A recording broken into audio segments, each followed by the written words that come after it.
and welcome. This is the news on NTA International. I am Nolene Ebel-Ame and my sign language interpreter is Hannah Olainka. Let's begin with the headlines. An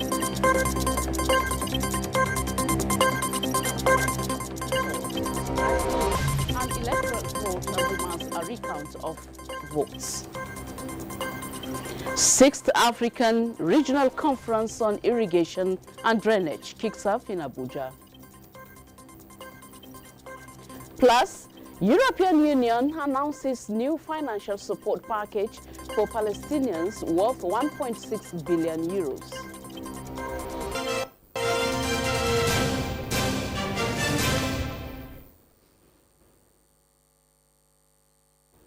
And here is the news. The European Union on Monday announced a new 3-year financial support package for the Palestinians worth up to 1.6 billion euros. Framapai reports that the Union also imposed sanctions on 7 Iranian prison and judicial officers over the detention of nationals from the bloc. France also saw Iran's Shiraz prison and a court in the same city added to the blacklist. We are today adopting a package of sanctions against those responsible for the state hostage policy, French Foreign Minister Jean-Noël Barrot said at an EU meeting in Luxembourg. Among the officials subjected to an assets freeze and visa ban are the head of notorious Evin prison and the official running Shiraz prison. France this month said it will lodge a complaint against Iran at the International Court of Justice over the fate of 2 detained French nationals. The Foreign Affairs Council, we had the deep discussion on Iran and how member states really want to proceed with Iran. And therefore, one of the outcomes is actually the sanctions also we put today on Iran regarding the state-sponsored hostage-taking. Also at the meeting, fresh aid pledge came before a sit-down between Palestinian Prime Minister Mohammed Mustafa and EU foreign ministers in Luxembourg. The EU is looking to boost the Palestinian Authority as Israel has resumed its war in Gaza after a ceasefire largely put a halt to the fighting for 2 months. An additional 400 million euros in loans will come from the bloc's lending arm, the European Investment Bank. The EU's new package follows on from the previous 3-year support plan worth 1.36 billion euros from 2021 to 2024. Frama Pani, NTA News. Donald Trump suggests tariff exemptions for smartphones and other tech products from China could be short-lived. Writing on social media, the U.S. president says nobody is getting off the hook for unfair trade balances. Beijing officials earlier called on Trump to completely cancel the import taxes currently at 145%. The back and forth and over tariffs last week caused major swings in global financial markets, but European markets rose in early trading on Monday. Chinese President Xi Jinping is in the Vietnamese capital, Hanoi, for his first official overseas trip of the year. His tour of Southeast Asia will also see him visit Malaysia and Cambodia as Beijing seeks to strengthen regional trade ties and offset the impact of huge tariffs unleashed by his U.S. counterpart, Donald Trump. Framapai reports. Chinese leader Xi Jinping warned that protectionism leads nowhere and that a trade war will have no winners, state media said as he arrived in Vietnam on Monday for the first leg of a Southeast Asia tour. He said in a statement reported by China's Xinhua news agency soon after his arrival that he looked forward to an in-depth exchange of views with Vietnamese leader on issues concerning ties between the two parties and countries that have a global impact. Xi earlier urged the 2 countries to resolutely safeguard multilateral trading system, stable global industrial and supply chains, and open cooperative international environment. Vietnam's top leader To Lam said in an article posted on government's news portal on Monday that his country is always ready to join hands with China to make cooperation between the 2 countries more substantive, profound, balanced, and sustainable. Approximately 40 cooperation documents are expected to be signed by both nations, Vietnam's Deputy Prime Minister Bu Thanh Son told state media. Meanwhile, French Minister of Interior Bruno Retailleau is welcomed by his Moroccan counterpart Abdellahi Laftit in Rabat during a quick visit to the Moroccan capital, where he is expected to discuss security cooperation between the two countries. Talks will primarily focus on migration cooperation, the fight against organized crime and drug trafficking, according to the French Interior Ministry. Relations between Paris and Rabat have significantly improved since France recognized Moroccan's sovereignty over the disputed territory of Western Sahara in the summer of 2024, ending several years of tension, particularly over migration. Frama Pani, NTA News. In other news, former First Lady Dame Patience Jonathan has been given the Global Women's Peace Ambassador Award by the Women's Federation for World Peace International at its 2025 Universal Peace Federation World Summit in Seoul, South Korea. This is in recognition of her contributions to peace and the upliftment of human family across the globe. Dame Patience Jonathan thanks the organizers of the award for recognizing the invaluable contributions of women in peace building, saying that the honor is a call for action and greater commitment to serve humanity. While thanking her husband, Dr. Goodluck Jonathan, and the First Lady, Senator Oluremi Tinubu, for encouragement and support, Dame Patience Jonathan pledges continued advocacy for women's rights, peace building, and social justice. She also commits to inspiring other women to build peaceful and progressive society. The Ecuadorian National Electoral Council has announced an irreversible trend confirming the re-election of President Daniel Noboa. The president and his running mate, Maria Jose Pinto, received 55.8% of the vote compared to 44.1% for Luisa Gonzalez, the candidate from the Citizens Revolution Party. Diana Atament, president of the National Electoral Council of Ecuador, made the preliminary results of the second round of the presidential elections public and emphasized the peaceful, transparent, and orderly development of the electoral process. He said with over 90% of the tally sheets processed nationwide, an irreversible trend is marked in the results of the presidential runoff, adding that the Electoral Authority considers that the winning ticket corresponds to the National Democratic Action List composed by Daniel Noboa Azin and Maria Jose Pinto. Meanwhile, opposition candidate Luisa Gonzalez has denounced the result, describing it as an electoral fraud, and demanded a recount of the votes. Noboa narrowly won the first round of February's election, but not enough to avoid another challenge from Gonzalez, who was bidding to become Ecuador's first female president. A court in Mauritius has granted bail to a former finance minister charged with fraud over alleged embezzlement at a state-owned company, his lawyer and the Financial Crimes Commission said on Monday. Ganaden Padayachi and former Central Bank Governor Havesh C. Golam were arrested and charged last week over the reported embezzlement of 300 million Mauritius rupees, $6.7 million from the Mauritius Investment Corporation, set up to help companies deal with impacts of the COVID-19 pandemic. Padayachi and Sigolam have both denied wrongdoing. Sigolam was freed on bail last week. On Monday, the court granted Padayachi bail after the Financial Crimes Commission said it did not oppose his release. Devastating attacks on a camp hosting hundreds of thousands of people who had fled Sudan's civil war have continued for a third day. One person in the Zamzam camp described the situation as catastrophic, while another said things were there.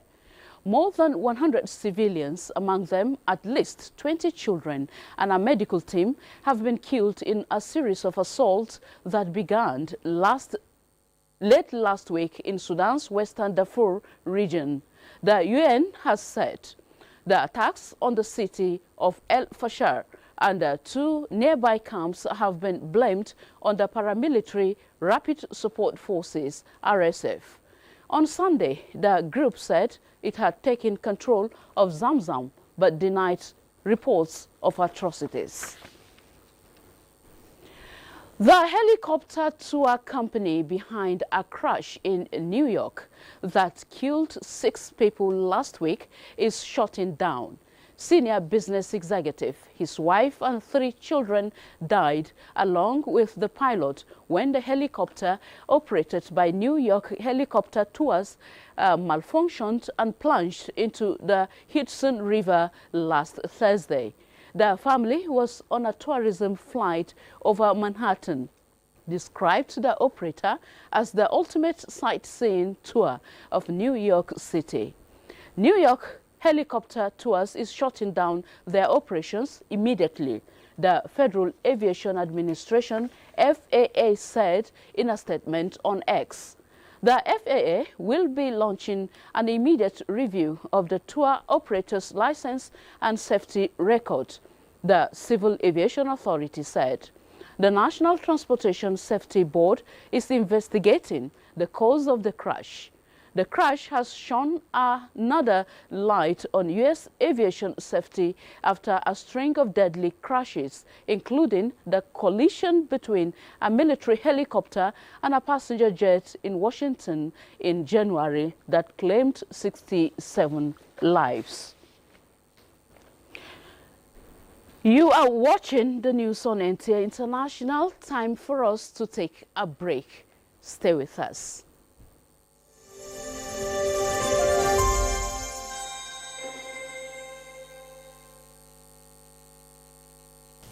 I am Oluremi Tinubu, the global and national Stop TB champion. Many people have asked why I've chosen to champion the fight against a disease like tuberculosis. My reason stems from a deep personal experience. I once had a friend who unfortunately fell ill and concealed the nature of his sickness until it was too late. Eventually, after he passed, we discovered he had tuberculosis. Sadly, due to the stigma and discrimination surrounding the disease, he would not speak up or seek for help. His death was a painful reminder that we could have intervened and saved a life if only we had known earlier. Tuberculosis is an airborne disease that primarily affects the lungs, but can also impact other parts of the body. Being airborne means anyone, regardless of their socio-economic status, can contract it. In Nigeria, 1 person dies of TB-related illness every 7 minutes, amounting to 206 deaths every day. Globally, 1 person succumbs to TB every 25 seconds, which is a staggering 3,456 lives lost daily. These deaths are entirely preventable because TB is curable if detected and treated early. If you or someone you know has been coughing for 2 weeks or more, coughing up blood, experiencing night sweats, or losing weight drastically, it might be TB. Please visit the nearest government hospital or primary health care center for proper diagnosis and treatment. TB treatment is free in all government and some private health facilities. Let us also remember not to stigmatize or discriminate against TB patients or those who have been treated for TB. Individuals who have been cured of TB cannot infect others. I call on all stakeholders, especially the private sector, to join us in the fight to end TB in Nigeria. Together, we can make a difference. Remember, TB anywhere is TB everywhere. End TB by 2030. Yes, we can.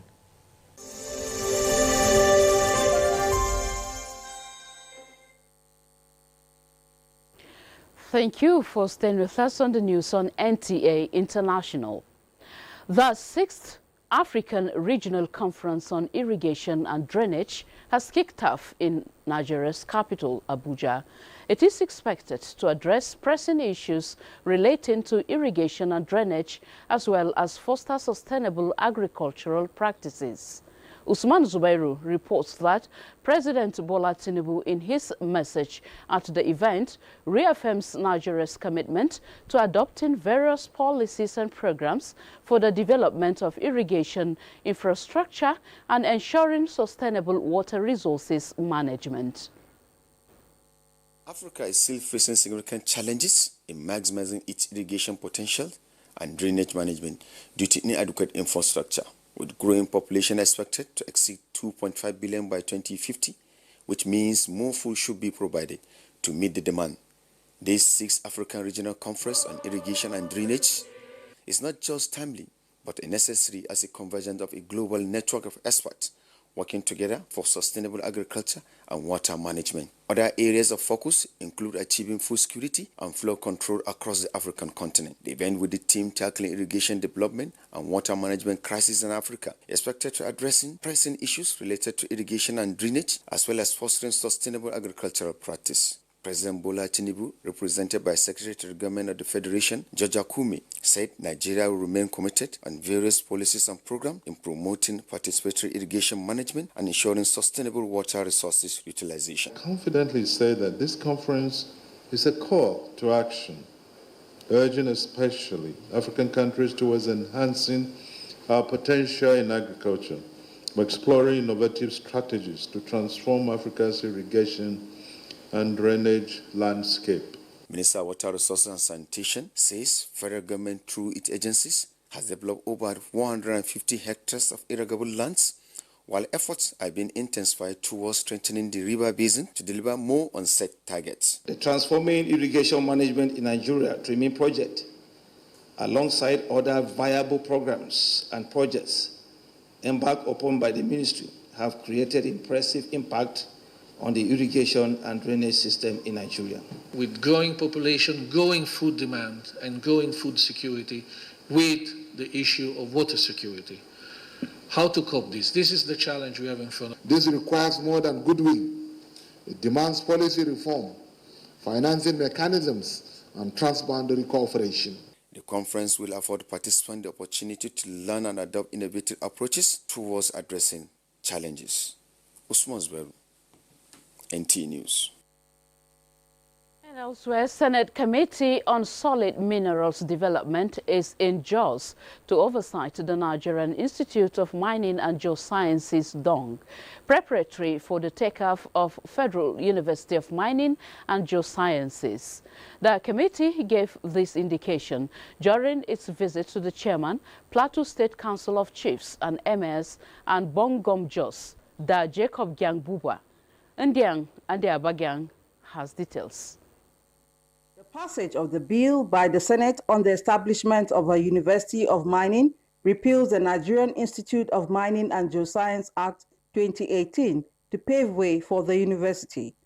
To further strengthen this and ensure the smooth takeoff of the University of Mining in the state, the Senate Committee on Solid Minerals Development, led by Senator Mustapha Habib, was at the Bongom Jos Palace, where he reaffirmed the federal government's commitment to boosting alternative energy sources with budgetary provision of 1 trillion naira to develop the sector. He notes that with the passage of the bill sponsored by Senator Dicket Plang, Plateau will be put on the global map as far as solid mineral exploration is concerned. Solid mineral is the next thing, particularly lithium. And that bill is bringing a university to Plateau State. It will not only create jobs and opportunities, but it will attract a lot of people from other parts of the world The Bongwam Jos, Jacob Giambuba, while acknowledging the efforts of Senator Dickett Plank and the Senate on the laudable passage of the bill on the University of Mining, urged relevant authorities to take cognizance of the devastation caused by mining carried out without due process. And the due process lies with the Ministry for Solid Minerals. We want to plead with you people to coordinate that. Please. It is in our general interest. In Jos, in Denyan and the Abuja, NTA News. The federal government says it is committed to the modernization, consolidation, and harmonization of Nigeria's body of federal statutes. The Attorney General of the Federation and Minister of Justice, Lateef Fagbemi, SAN, stated this at the second retreat of the Committee on Review, Revision, and Consolidation of Laws of the Federation of Nigeria 2004 to 2024 in Abuja. Dele Atumbi of our Judiciary Desk reports. Seated in this hall are experts in legal drafting, construction, and other aspects of legal practice in Nigeria. The assignment, which is national in nature, is to review some of the obsolete laws of the Federation and bring them to speed with modern-day realities. Since the general purpose of law is to regulate human behavior by protecting lives and properties in the society, the review of the federal laws will ensure ease of doing business and further attract foreign direct investments. The first retreat of members of the committee provided a clear framework for the structure and methodology of the revision exercise, leading to the formation of 14 working groups tasked with reviewing specific legal subject areas and fostering collaboration among key institutions and stakeholders on the project. This second retreat, which will later snowball into the third retreat, is a strategic consolidation of the national law reform efforts and provides an opportunity to review progress made since the first phase. The third retreat is a strategic consolidation of the national law reform efforts and provides an opportunity to review progress made since the first phase. Address any technical or structural challenges encountered during the collaboration process, harmonize the output across working groups, and set the tone for the final stages of these important projects. The next stage of the law review and consolidation process will include editing and proofreading of the reviewed legislation ahead of the final collation, production, and printing of the laws of the Federation. We focus on the acts under review for purpose of statistics. This committee mandate is to review 737 laws of the Federation, 737. Participants are expected to use the retreat as a platform for robust engagement, peer learning, and practical collaboration. In Abuja, Dele Atumbi, NTA News. In the meantime, the Federal High Court Port Harcourt Division has fixed May 22, 2025 for the commencement of the substantive suit seeking to restrain the Rivers State Administrator from appointing administrators for the 23 local government areas in the state. Justice Adamu Turaki Mohammed adjourned the matter after hearing from the counsel to the plaintiffs and respondents.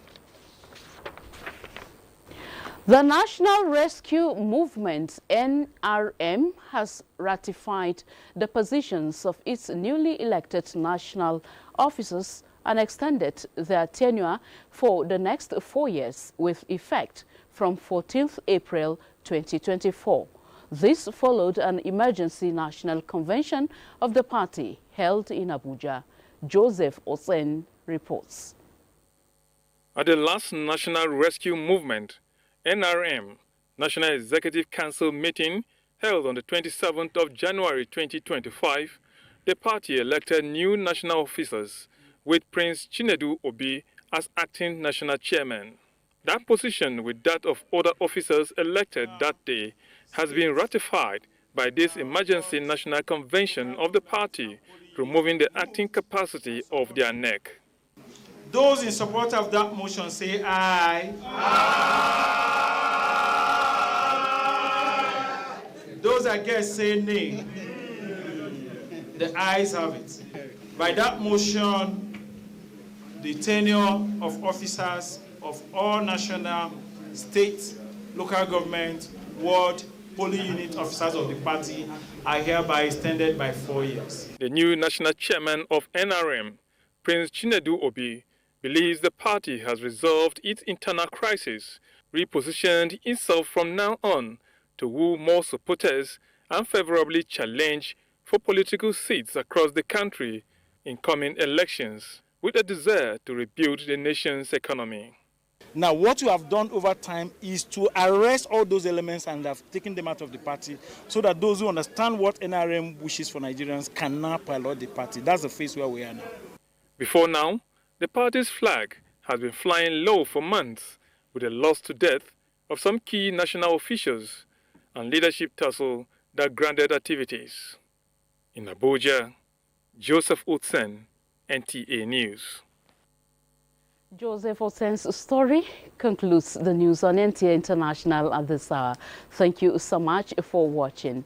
I am Nolin Ebel Ame, and my sign language interpreter has been Hannah Olayinka.